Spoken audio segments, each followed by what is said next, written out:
Hey everybody, it's Master Gallengeist here, bringing you my review for The Amazing Spider-Man issue 11. And as we can see from the cover, it's going to be dealing with the Hobgoblin. And that's pretty nuts. I kind of like it. It's like, ooh, it's the Hobgoblin, but which one? And I overall enjoyed this issue. We still don't really have much information on like the 6 months ago kind of mystery and everything. I mean, I do like that we are moving the story forward, but we are going to need that information at some point. So we'll see how this kind of works out, because this mainly deals with some Osborn stuff, Peter and Black Cat kind of stuff, and how that kind of integrates into the whole Hobgoblin stuff. So we start the issue in Yorktown as Peter is calling Betty Brant. Well, Betty Leeds. Pretty much like congratulating her on the baby. It was a while ago, but he like sent him a kid's chem set. She's like, yeah, we're gonna have to hide that until he's like old enough. And evidently Ned is doing great. He's freelancing and that he's chasing a big story. And she says goodnight to Peter. She then hears a crash and is trying to wonder where Ned is. She runs into Winston's room and is freaked out because there's someone dressed as the Hobgoblin saying, I won't let them hurt him. And she starts screaming. And then it's like, yeah, that's a perfectly acceptable thing to scream about. We then get to Oscorp talking about, like, enough stalling. Is the engine creating thrust or not? And Kamala's being like, yes, of course, right, Peter? Thank you for taking that one, Kamala. We absolutely have thrust. Theoretical thrust. What the hell? He, like, gave him time to, like, make modifications and everything. Osborn's not good with this, but then somebody else kind of pops up. And then we see Peter actually being an effective manager, though granted, he kind of walks it back as he starts talking. Kamala says she'll take the hit because it was her idea to overcompress the microwave guide, and he was like, no, I was in charge. And she's like, alright, cool, nice knowing you, Peter. And he did kind of been like bring Kamala in on the like that stuff's going on, but we see that like Osborn is talking to someone. He's like, I didn't ask for a report on the legality of the matter, and they're trying to figure out what's going on. Peter asking if he's been acting strange, but like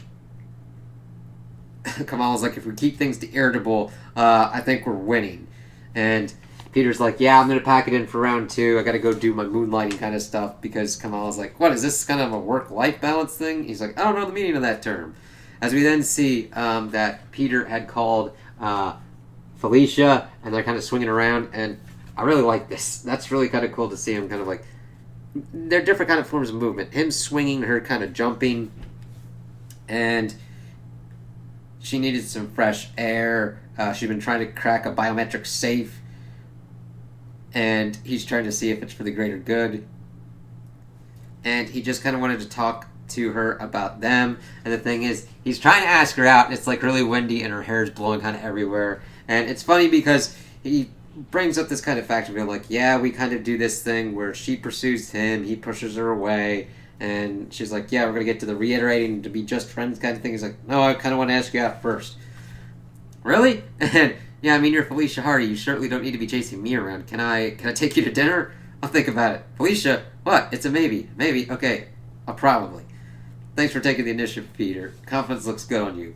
Oh my god. And then he's freaking out. I just love the, like, transitions with the panels. And then Peter's just like, oh god, I'm all jello. He's got to, like, walk home from it. So he walks on. He is talking and thinking about like the collections dude, wondering what that was all about. And evidently, in Amazing Spider-Man issue 14, and then we see that like he gets in. Somebody says hello, Peter, and it's like, Ned Leeds. Nothing creepy about this. Saying that he's got a second. He's like, he's got a story. He's pretty much trying to get to Peter because he's working with Osborn, and that he's got a man on the inside now. Peter's trying to say that like Norman's come a long way. He wouldn't feel comfortable messing that up. shows him some information of Roderick Kingsley and Osborn meeting together, who was like the Hobgoblin, and brainwashed Ned into being his patsy. Let's see here.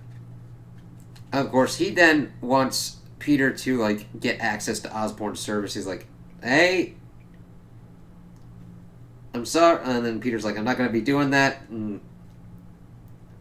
he said he'd give him a chance, but that he's going to handle this himself. He's like, "Yeah, you and me both." And then we see that Osborn is getting his whole kind of golden goblin thing suited up and saying that like everything's working pretty good. And he's like, he's not here to talk about the suit. He's going to talk about Roderick Kingsley. And granted, this is kind of more of an info kind of dump, but it works for me because I'm not... I know Spider-Man, but I'm not that deep into the lore to know all this stuff that's going on, and this was a pretty good way to condense that in a nice kind of fashion for me. And he said not Osborn's pretty much trying to spare Peter the ugliness, and Peter's like, so this isn't a team up, and that evidently Osborn pretty much stole the Empire away from Kingsley, and that it was like legitimate, legal from a standpoint, but now he's threatening violence, blackmail, and general ruin. And of course, Peter's wondering if he's going to try and move on him, but he's had the lawyers draw up the contracts to return Kingsley's holdings to him and to ask for his forgiveness. And Peter's like, wow. I'm like, yeah, that's actually a pretty decent way to kind of handle this thing. And Peter pretty much warns him how Kingsley is dangerous, and Osborn's like most goblins are. And Peter's like, let me come with you in the suit, I'll protect you, I won't take no for an answer. He's like, alright, cool, the meeting's Thursday night, and if I'll be there, and if Kingsley tries anything, I'll handle him. You don't have to do this stuff alone, Norman, that's why I'm here. Of course, Peter, see you Thursday night. And that's an important thing, because Peter's trying to give him this whole kind of thing of like, you don't have to do this alone. However, we see that it's Wednesday night, the Oscorp warehouse in Red Hook, as Kingsley shows up with his muscle and everything, and pretty much gives him what he wants. He's like, everything pretty much worked out pretty well except for the fashion part, but who didn't see that coming? And Osborn wants to move on, and he hopes that Kingsley can do the same. He's like, okay, I didn't expect it to be this easy, deciding if I walk away or see how much shit you'll eat. And then they start hearing some kind of sound. It's like, it's not me. I know you couldn't trust you, Osborn. As we then shift over and we see that things start exploding, and we see people being ripped apart. It's like bedlam. It's like, holy shit. And someone says, you left your past to fester in darkness. Tonight your acrid crop comes to harvest, and madness rides the night wind.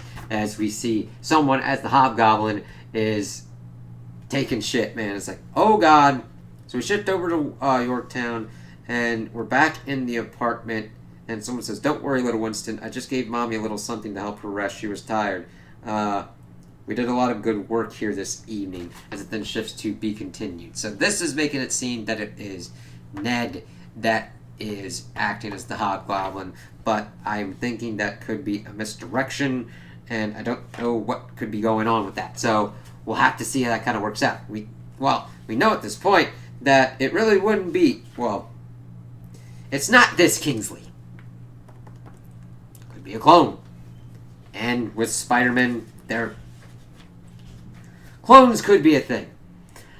So we'll have to kind of see. I'm like, okay, who is this Hobgoblin? What are his objectives? What are they going to do against Osborn and Kingsley? And what's going to be going on with this? And how's it going to fall out? And how's Spider-Man going to deal with it? And Felicia as well. It's like all these other kind of stuff working around. I'm like, okay, this is all good. I'm very interested in this. But we also need a little bit of stuff on what set Peter on this path and everything going on. Now, granted, I'm usually tend to be more of the one of Peter and Mary Jane. I don't mind seeing Peter and Felicia doing their kind of thing, but I'm not like a hardcore, granted, my main issues with it at the moment are that whatever happened 6 months ago detailed and landed with Mary Jane in that kind of weird position, and as long as that gets an adequate explanation and is executed well to figure out why this status quo is the way it is, that's my kind of whole hang-up. And I don't mind Peter being with other kind of like love interests or whatnot. It's just, I'm like, all right, just make sure that you do it well enough. And at this, I'm like, all right, it'd be interesting to see how they kind of work it out and what's kind of going on here. Even though I'm more like Peter and Mary Jane are usually the ones that I'm usually. That's the kind of couple. It's like Clark Kent and Lois Lane. And shit, that's a big kind of one because they usually kind of like rotate out a lot of other different kind of ones. But I like this kind of setup for the Hobgoblin kind of arc, and I can't kind of wait to see what kind of goes on with it. So those are my opinions on the issue. Tell me what you guys think in the comments below. If you liked it, if you didn't like it, if you agree with me, if you disagree with me. Also like and subscribe, and I hope you have a good day.